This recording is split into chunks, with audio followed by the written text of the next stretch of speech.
해마다 언론에서 이맘때 쓰는 특별한 용어가 있습니다. 금년에도 역시 마찬가지인데 이때만 쓰는 용어 중에 하나가 다사다난이라 하는 말입니다. 금년도 역시 이런 해였습니다. 힘들었던 한 해였고 또 끔찍하고 충격적인 그런 엽기적인 뉴스거리가 꼬리를 물었습니다. 금년에도 이 매스메디아에서 세계 10대 뉴스가 뭐였나 하는 것을 다 그 데이터를 수집을 해서 내놓았는데 그 탑으로 등재된 뉴스가 테러였습니다. 근데 이거는 또 앞으로도 남은 시간 동안 무슨 일이 일어날는지 우린 모릅니다. 그래서 사람들이 이구동성으로 말을 하기를 종말이다 하는 그런 종말을 입에 올리고 있습니다. 우리가 읽은 성경 마태복음 24장에는 예수님께서 이 종말적인 교훈을 말씀하시고, 그리고 오늘 본문인 25장은 이 종말에 대해서 좀 더 디테일하게 자세하게 말씀을 하셨는데, 그것이 충성된 종의 비유 이고 이거를 통해서 하신 주님의 경고의 말씀이기도 합니다. 그러니까 끝날이 되면 모든 사람이 충성된 종과 악한 종으로 나누어질 수밖에 없는데, 이거는 필연적으로 그렇게 되어질 텐데, 한 사람은 충성된 종, 다른 사람은 악한 종, 그렇게 되어지는 것을 이 한 해의 마지막 주일에 그러면 나는 어디에 속할까? 나는 어디에 속하나 하는 것을 살펴서 그래서 우리의 남은 앞길을 걸어가기에 필요한 그런 아주 귀한 말씀의 은혜를 받는 시간이 되어지기를 바랍니다. 자, 그러면 충성된 종은 어떤 종인가? 24장 47절에 보게 되면 24장 47절에 보게 되면 주인이 그 모든 소유를 저에게 맡기리라 해서 충성된 종은 주인이 모든 것을 맡길 수 있는 종이다 라고 말씀을 하고 있습니다. 옛날의 청지기는 아주 충직해서 주인의 것을 자기 것처럼 맡아서 관리를 했었습니다. 예를 들면 이 요셉이라고 하는 사람은 애굽에 팔려가서 바로의 시위대장 보디발의 집종이 되었는데, 그가 얼마나 충직했든지 보디발이 자신의 모든 것을 이 요셉에게 일절 다 맡겼습니다.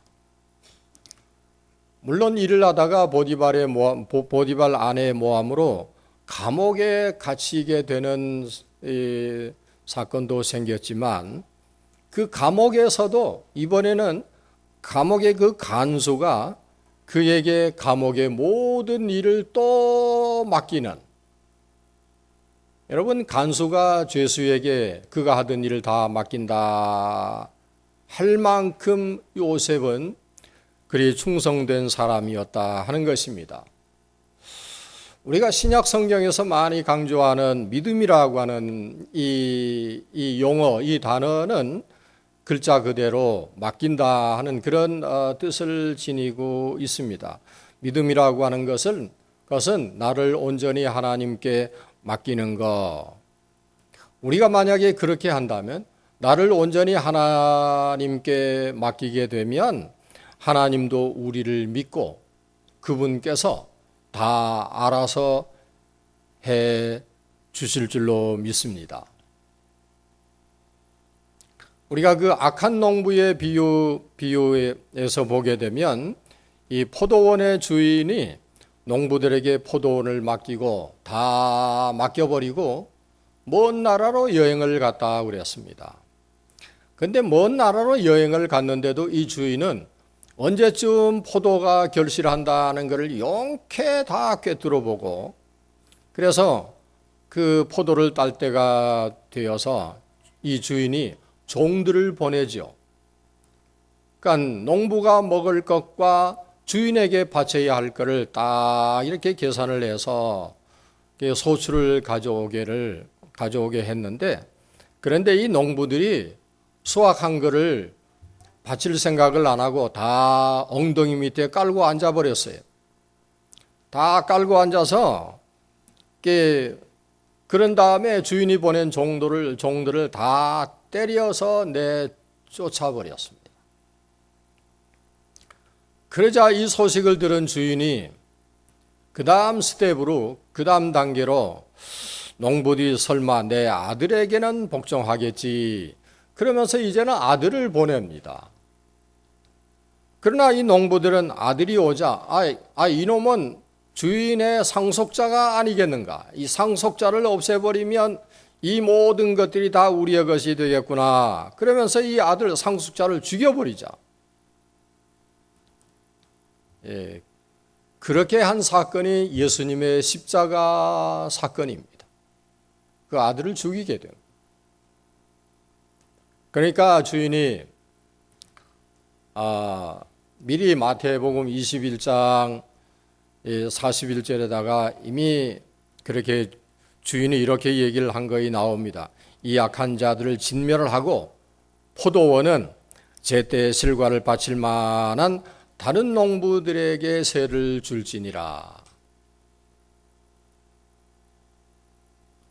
충성되지 못한 농부는 여러분 악한 농부입니다. 악한 농부라고 하는 것은 이 포도원을 맡기질 못할 농부라 하는 말입니다. 그리고 종래에는 그 가진 것도 다 빼앗기게 될 사람을 지칭하는 것입니다. 우리 옛말에 고양이에게 반찬 가게 지켜달라라고 하는 말이 있고 또 다른 말로 얘기하면 강아지에게 매주 멍석 맡긴 셈이다 하는 말이 있습니다. 여러분 이 그러니까 고양이나 강아지에게 이 맡긴 것이 어떻게 될까요? 이 두 말은 다 맡기지 못할 자에게 뭔가를 맡겼다라고 하는 그거를 빗대어서 하는 말입니다. 그러니까 충성된 종은 맡겨놓고도 걱정하지 않아도 될 사람, 뭐를 맡겼는데 아주 충성스럽게 잘 해낼 수 있는 사람, 믿을 만한 사람. 그 미국 시카고 근교의 위스콘신 주에 아주 유명한 미국에서 중점을 두고 하고 있는 천체 연구소가 거기에 있습니다. 거기에서 근무하고 있던 천체 물리학자 샌드리스카 박사라고 하는 분이 거기에 근무를 하고 있었는데 시카고에서 걸려온 시카고 대학에서 걸려온 한 통의 전화를 받게 되었습니다. 박사님, 겨울 방학 동안에 저희 대학에 와서 고급 물리학에 관한 특강을 좀 해주시겠습니까? 그러니까 이 샌드리스카 박사가 그냥 쾌의 승낙을 했습니다. 쾌의 승낙을 하고 이제 강의를 좀 다닐 준비를 하고 있는데 그런데 몇 주 후에 다시 대학에서 전화가 왔습니다. 박사님, 강의를 취소해야 되겠습니다. 아니 왜요? 이유가 뭡니까? 학교 측에서 말하기를 등록한 학생이 2명뿐입니다. 여러분, 2명을 보고 어느 교수가 그 먼 거리를 와다니면서 그렇게 강의를 하겠습니까? 그런데 보십시오. 이 말을 들은 챈드리스카 박사는 2명이어도 상관없습니다. 그러면서 2 학생을 가르쳤습니다. 2000년 그해 겨울 시카고는 대단히 춥고 눈도 많이 내리고 오가는 길목이 수월찮았습니다. 그런데도 시카고에서 위스콘신까지 2시간이나 그 떨어진 거리에도 불구하고 한 주에 이틀씩 꼬박꼬박 한 번도 빠짐없이 계속 강의를 해주었습니다. 그런데요, 그로부터 딱 10년이 흘렀는데 이 챈드리스카 박사에게 강의를 받았던 이 2 사람이 나란히 불과 4년 전에 2011년에 노벨 물리학상을 2 사람이 다 받지 않았어요? 기억하시는 분들은 다 기억하실 거예요. 2011년 이맘때쯤에 신문에 도배를 했던 그런 사건이 있었습니다. 그런데 그들의 그 수상 자리에서 이 2 사람이 한 말이 이렇습니다. 그 2 사람이 누구냐면 한 사람은 첸영이라고 하는 박사하고 다른 한 사람은 충도 리라고 하는 중국계 미국 과학자였습니다. 수상 자리에서 이렇게 얘기를 합니다. 결정적으로 우리가 이렇게 수상을 하게 된 거는 단지 이 우리 단 2 사람을 앞에 놓고 가르쳐 주신 챈드리스카 박사의 강의 때문이었습니다.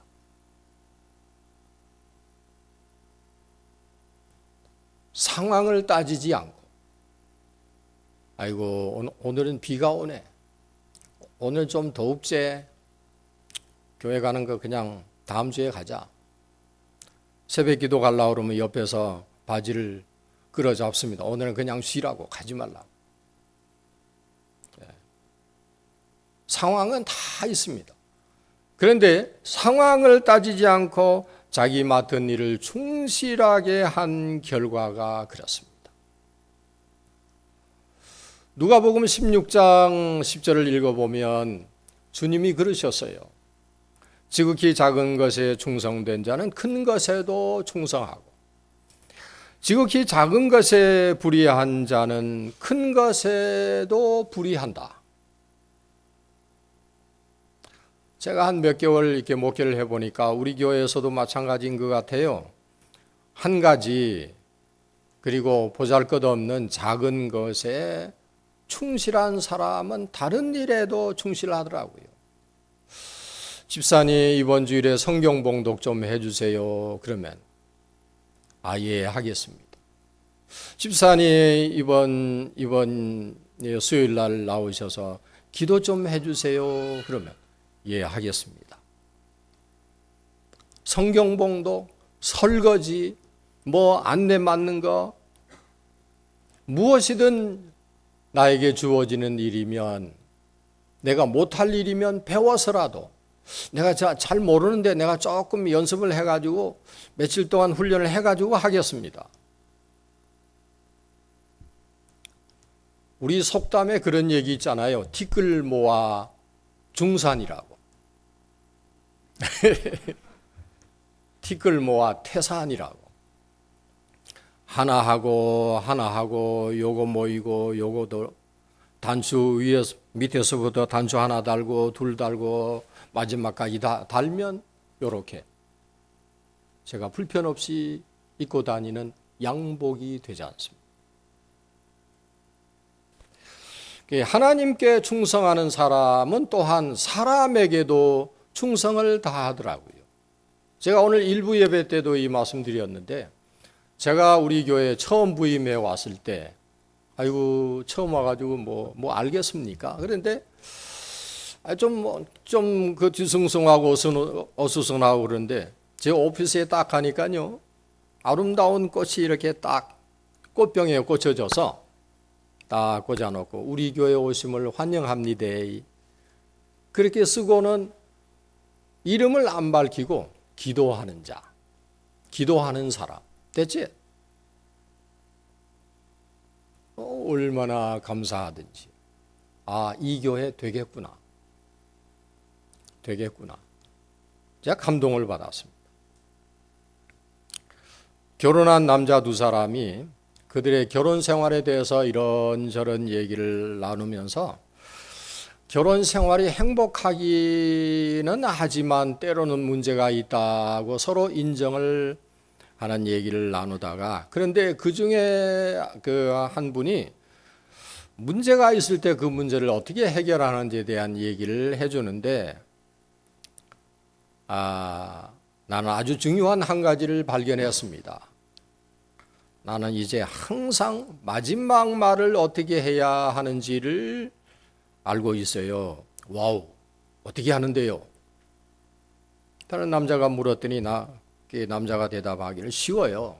제 마지막 말은 항상 알았어요, 여보. 알았어요, 여보. It's easy. My last words are always yes, dear.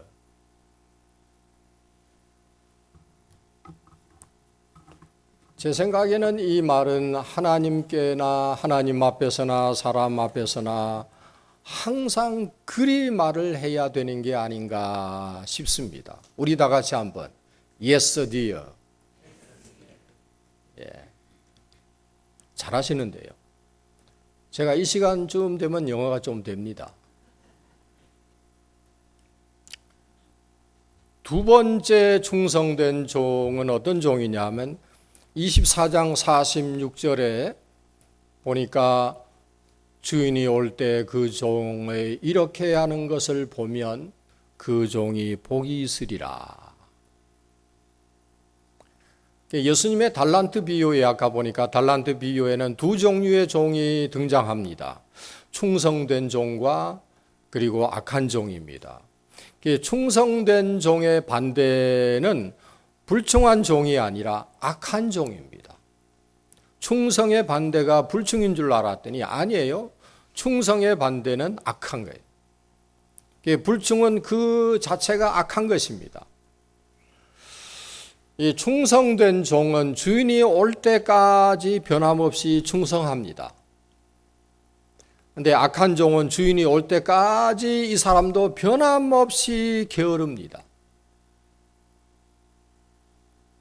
이 꾸준한 것도 두 가지인데요. 충성으로 꾸준한 사람이 있고 게으름으로 꾸준한 사람도 있습니다. 또 영원히 사는 것도 두 가지입니다.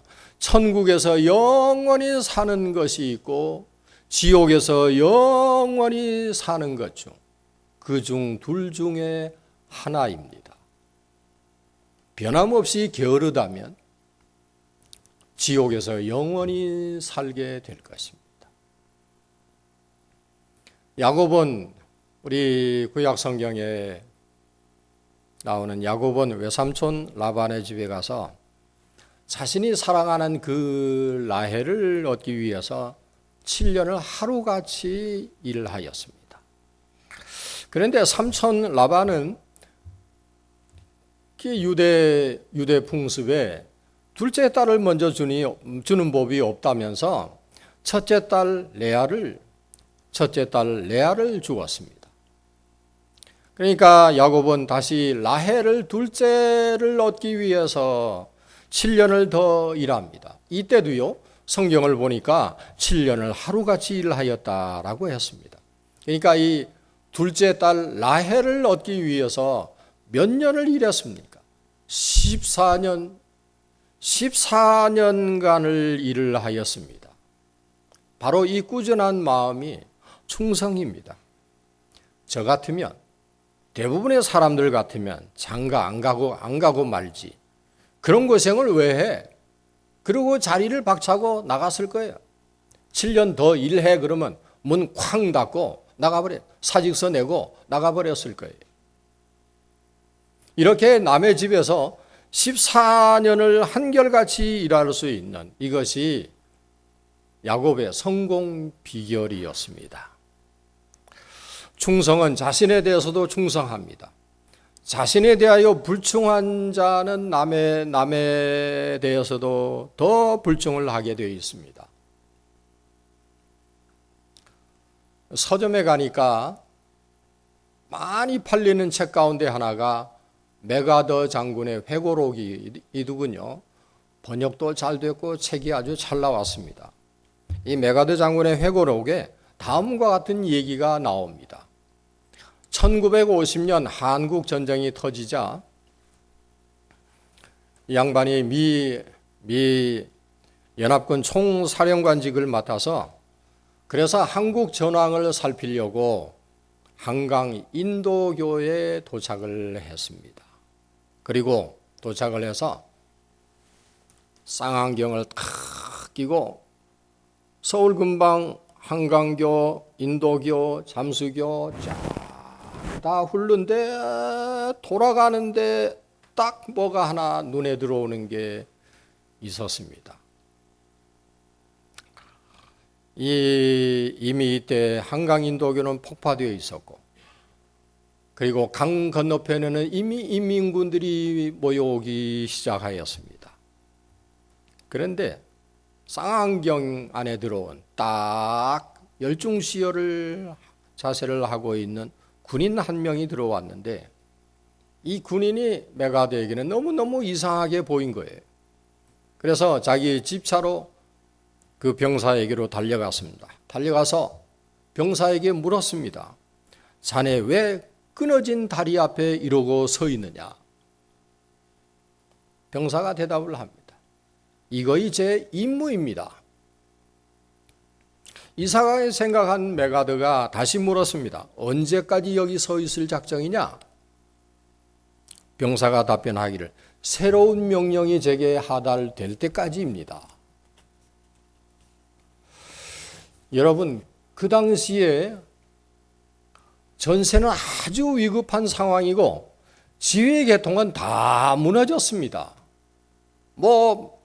별 달고 무궁화 달고 다이아몬드 단 사람들은 다 도망가고 없는 형편에서 저기 바로 그 앞에 와 있는데도 도망칠 생각을 하지 않고 자기 위치를 끝까지 지키는 이 병사의 투철한 군인 정신, 이거를 목격한 메가더가 감탄하여 외쳤습니다. 외치기를 이런 군인이 있는 나라는 절대로 망하지 않는다. 그런 확신을 가지고 메가더는 그날로 당장 미군 병력 그리고 유엔군 병력에게 참전 명령을 내렸습니다. 그것이 바로 메가더가 한국 전투를 뒤집어 놓은 결정적인 기적이 일어나게 한 그렇게 되었다라고 하는 것을 그의 고백록에 밝히고 있습니다. 변함없는 충성이 기적을 일으킨다.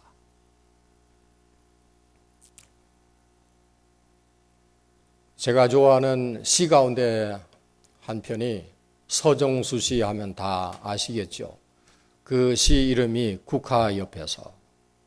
제가 아주 자주 얘기를 합니다만, 한 송이의 국화꽃을 피우기 위하여 봄부터 소쩍새는 그렇게 울었나 보다.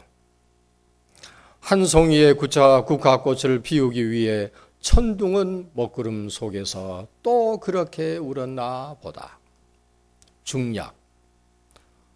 마지막에 노란 내 꽃잎이 피려고 간밤엔 무서리가 저리도 내리고 내겐 잠도 오지 않았나 보다. 한 송이의 국화꽃을 피우는 것도 봄부터의 끊임없는 어떤 작용에 의해서 아름다움이 꽃핀다 하는 얘기지요. 성도 여러분, 세월이 참 빨리 갑니다. 그러나 가는 세월 속에 살아가는 우리의 모습은 마지막에 보면 마지막이 좋아야 모든 것이 좋습니다. 오늘 성경 46절에 주인이 올 때 그 종이 이렇게 하고 있는 걸 보면 그 종이 복이 있으리라. 이렇게 충성된 종, 끝이 좋은 종을 우리 하나님이 원하십니다. 그렇다고 끝에 가서 잘하면 되겠구나 하고 생각을 하시지요. 천리길도 두 걸음부터 맞습니다. 천리길도 한 걸음부터예요. 어느 날 내가 가만히 있다가 어느 날 갑자기 용 빼는 재주 부리려고 하면 안 되는 거예요. 하나 모아지고 또 하나 모아지고 천리길을 한 걸음부터 시작해서 그래서 세상의 종말을 맞이할 때 우리 모두 끝이 좋은 그런 충성된 종들이 되십시다. 기도하겠습니다.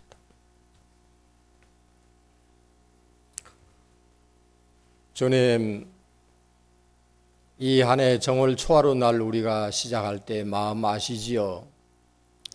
3일쯤 지났을 때 우리의 마음도 아시지요? 그리고 끝 마무리를 해야 할 때 열매를 내놓고 결실을 내놓고 결과를 얘기를 해야 할 때쯤 와 있는 우리도 아시지요? 우리가 어떻게 살아왔는지, 우리가 한 플랜은 어떻게 되어졌는지, 좋은 열매를 거두어졌는지, 흐지부지해져 있는지. 내년에도 주님은 우리에게 새해 새로운 기회를 주시겠지만 우리의 삶의 끝날에 끝마무리가 어떻게 되어 있을지 주님 내다볼 수 있는 기회를 주신 것 감사합니다. 결국은 우리의 인생을 살았을 때 두 가지, 충성된 종, 악한 종.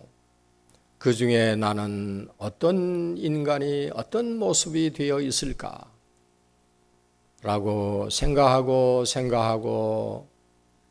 내다볼 수 있는 기회를 주신 하나님께 감사를 드리었고 우리가 다 충성된 종으로 잘했다 칭찬 듣는 종으로 신실한 종들이 되어 있는 우리의 모습을 그리면서 이 때를 지나게 하옵소서. 예수님의 이름으로 기도하옵나이다.